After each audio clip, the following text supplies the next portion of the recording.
Good afternoon, everyone. Today I'm going to discuss the definition of teacher leadership.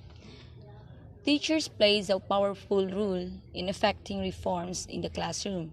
As such, the leadership roles of teachers should be studied in the light of what is needed by schools and students, and how educational initiatives will be implemented, sustained, and managed. Teacher leadership taking actions that improves teaching and learning in a school and community for the sake of learning and has unique ability to shape meaning for children and teenagers, and also they have set of skills demonstrated by teachers who continue to teach students to expand their own classrooms and also to improving the school performance, engaging and managing, and to encourage others to take on leadership roles, and also the challenges encountered by the teacher leader and enhancing teacher leadership.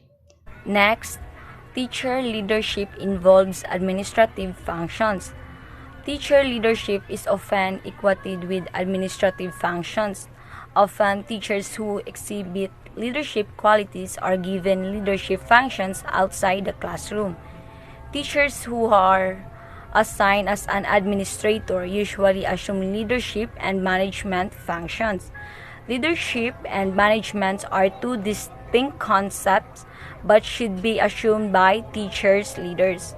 According to Tony Bush 2007, leaders inspire change while managers work on making sure that school operations continue to function efficiently and effectively. Although these are distinct concepts, teachers leaders who assume administrative roles should take on both functions. The history of teacher leadership suggests that teachers then did not have leadership roles. Teacher will only be given leadership roles if they assume a position, Sanoki 2013. As such, teacher leadership was equated with unofficial functions or designations. However, with the many changes that are happening in the educational landscape, teacher leadership has evolved. The school nowadays are confronted with a lot of issues. These issues may revolve content, pedagogy, beliefs, or values. Pressures coming from external sources such as legislation, government, policies, and other stakeholders become an integral considerations that teachers, leaders, and should address. Administrators who are both leaders and managers will find means and ways to face the challenges of these external demands without losing sight of what is relevant to the school's visions and missions. And most important of all is the students. A teacher leader who assumes an administrative role must be able to stay committed to the visions of making sure that the students' best interests will remain the primordial considerations of the school. Teacher leadership does not always refer to formal administrative rules. According to Danielson 2006, become leaders because of certain qualities or actions that they do. In a study that attempted to look into the definition of teachers' leadership, Cosenza 2015 found several ways how teachers view leadership. Based on the study, definitions attributed to the teacher's leadership aside from assuming formal rules includes collaboration, sharing of best practice, taking action, and role modeling. Let's proceed to teacher leadership involves collaboration. Teacher leaders collaborate with others. Gone are the days when the sole responsibility of making decisions relies on administrators or school heads. Teacher leaders are beginning to see the important role that they play not only inside the classroom but also in terms of how to make improvements in the school for the benefits of the students and various stakeholders. Through collaborating with others, teachers are able to come up with the common decisions that are not only beneficial to their students as well. Through constant communication and collaboration, mentor teachers were given an opportunity not only teach method courses in the college, but were also able to learn from college professor about new techniques and strategies in the classroom. Through collaboration, the high school teacher were exposed to new strategies being discussed in class and use this in order that pre-service teachers will be able to see how are applied in the classroom. The study was able to prove that through collaboration, the high school teachers were able to do more than merely training the pre-service teachers. They also developed themselves as teachers. So the collaboration shouldn't end among the teachers. It should be used during the school day among students as well. Plan activities that give students the opportunity to work and collaborate together to learn and grow from each other. Collaborative learning has been shown to not only develop higher level thinking skills in students but boost their confidence and self-esteem as well. Group projects can maximize educational experience by demonstrating the material while improving social and interpersonal skills. Students learn how to work with various types of learners and develop their leadership skills. Because when we work together, we can create a better learning experience because teacher collaboration positively impacts for student achievement and allow us as educators to explore a new territory. By collaboration kasi, it is a mitigating condition for teachers to grow in the profession and to accept and implement change effectively. Having leadership opportunities will provide teachers with workplace relationships that allow them to develop individual potential. And this leads to more innovation, efficient processes, increased success, and improved communication. Next, teacher leadership includes sharing of best practices. Teacher leaders are those who are well experienced, respected, creative, innovative, knowledgeable, strong propensity for learning, committed, passionate, and committed to developing students. Most important of all, they share their knowledge, expertise, and experience to improve students' learning. In essence, teachers are regarded as leaders if they share their knowledge, expertise, and skills with other teachers in the hope of contributing to the professional development of others.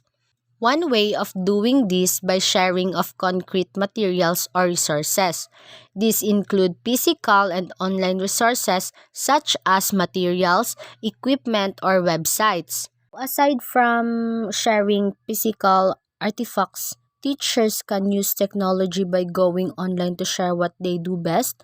Teacher leaders make sure that other teachers will learn from their expertise when they share their best practices online, according to Spencer 2017. Another way in which teachers can share their practices is by sharing classroom activities which involve lesson plans, grading, and strategies in developing lessons. Teachers, especially those with a vast wealth of experience, can share their successes and failures in implementing lessons. In this way, teachers who are new in the field can learn from the experience of others. Teachers who also share best practices. The third way of sharing practices is by showing other teacher works of student or products that the students have developed. By showing evidence, other teachers will be able to know that certain strategies work and that this can be replicated. Teacher leadership involves taking action. Teacher leaders recognize the fact that their own professional development depends on themselves. Teachers who take initiative in improving themselves are seen as leaders because they find ways on improving themselves to grow professionally. These teachers do not rely on others for their own development but actively seek ways to grow professionally. These teachers see the value of doing further studies and attending continuing professional development programs to further hone skills and grow in knowledge. In a qualitative study conducted to determine how teacher leaders emerge, it was revealed that teachers initially take action to pursue further studies to be able to improve their quality of teaching and also improve students' learning. By staying committed to continuous learning, teachers are prompted into action by engaging in collaborative work with others as well as questioning practices that are not so relevant. The study concludes that with the commitment of teachers leaders to improve them, they are also bringing about significant changes in school, according to Fairman and Mackenzie, 2012. Teacher leadership involves taking action, teachers working collaboratively to turn new learning into new practices. It requires dialogue, observations, reflections, and opportunities to try and try again. Everyone must do things differently if there are to be different outcomes for learners, and also involving learners in deciding whether the actions taken is effective in helping them to learn. So now let's proceed to teacher leadership includes role modeling. Teachers who are seen as leaders exhibit exemplary actions that are regarded as means to guide students and teachers. Teachers usually exhibit professional dispositions that are worth emulating and personal traits that would serve as motivation for others to follow. Teachers can become role models in the following areas: sharing of resources and instructional expertise with others, specializing in curriculum, supporting the classroom, facilitating learning, leading the school, coaching using data, mentoring, instigating change, and learning, by Harrison and Killion, 2007. Teachers in the areas of resource sharing and teaching expertise with others, curriculum specialization, classroom support, learning promotion, school management, data, coaching, mentoring, initiating change and learning can be also a role model.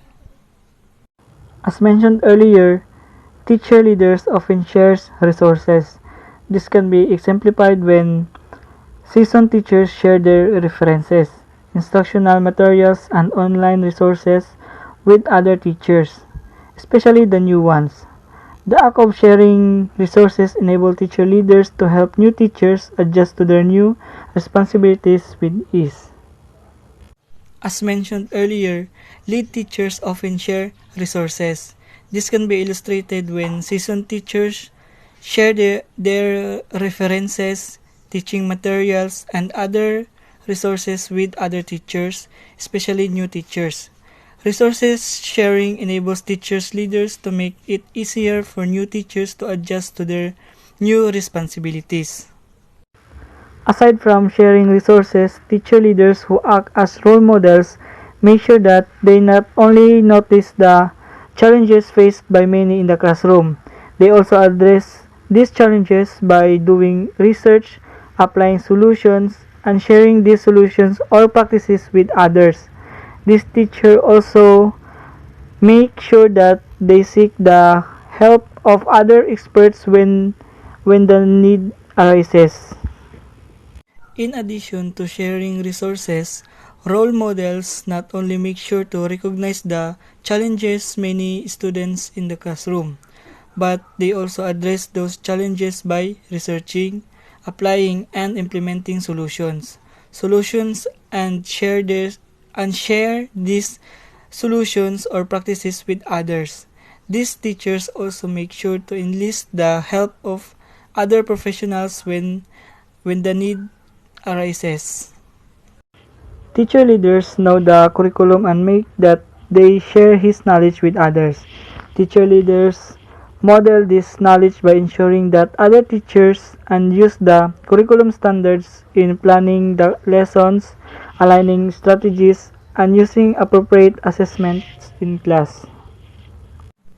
Teacher leaders know the program and make sure they share their knowledge with others. Teacher leadership models this knowledge by ensuring that other teachers meet and use the curriculum standards for lesson planning, strategizing, and using lesson learned. Appropriate assessment in the classroom. There will be instances wherein teachers will be seeking for help in terms of asking a fellow teacher how to teach a particular concept. Teacher leaders welcome other teachers to do classroom observations, team teach certain lessons, and providing suggestions on how lessons can be improved further. There will be instances where a teacher will seek help asking another teacher how to teach a particular concept. The teacher group leaders invite other teachers to observe the classroom. The group teaches some of the lesson and make suggestions on how to further improve the lessons. Teachers can also facilitate the development of other teachers by sharing their expertise.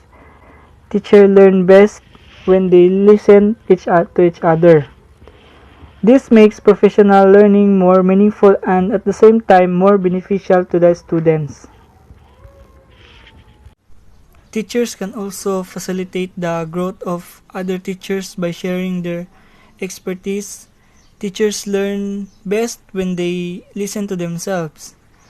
This makes professional learning more meaningful and at the same time more beneficial for students. Serving as a mentor is a good way to model good leadership skills. Teachers who have worked in a school setting for a long time should mentor young teachers not only about how to plan a lesson or the curriculum standards, but also about policies, guidelines, and other expectations. An effective teacher leader must be able to take responsibility. By not only committing the responsibilities in the classroom, these models also accept other responsibilities. This includes leading a committee, becoming a school representative, or even taking on administrative duties. The willingness to take on responsibilities not only provides teachers with additional knowledge and skills, but also allows them to discover their strengths as they take on different responsibilities, thus confident in their strengths, what they can do as a professional teachers. Teacher leaders use data before making any educational decisions. They are fully aware that all decisions made in the classroom should have a good educational basis. A good role model would lead the discussion on the available data, providing opportunities for the other to analyze the data and using this as a means of improving the teaching-learning process. Teacher leadership uses data before making educational decisions. They are fully aware that all decisions made in the classroom must be based on sound pedagogy. A good model will lead the discussion about what data is available, providing an opportunities for others to analyze the data and use it as a means to improve teaching and learning. Effective teachers are always thinking of ways to improve the teaching-learning process. As a catalyst of change, these teachers are never satisfied with existing practices and are constantly seeking ways to challenge the system so that improvements will come about. Effective teachers always think of ways to improve the teaching and learning process. As catalysts for change, these teachers are never satisfied with existing practices and are constantly looking for ways to challenge the system so that improvements can happen. Teacher leaders are lifelong learners. They never cease to learn. They pursue further studies, attend classes, join workshops, and give priority to continuing professional development. These teachers who are constantly finding means and ways on improving their craft are usually sharing their insights or reflections with others after making them aware of the new strategies that they have been using in class. Teachers who are lifelong learners inspire others to learn as much as they can to become effective teachers. By Harrison and Killion 2007. That's all for today. Thank you and God bless.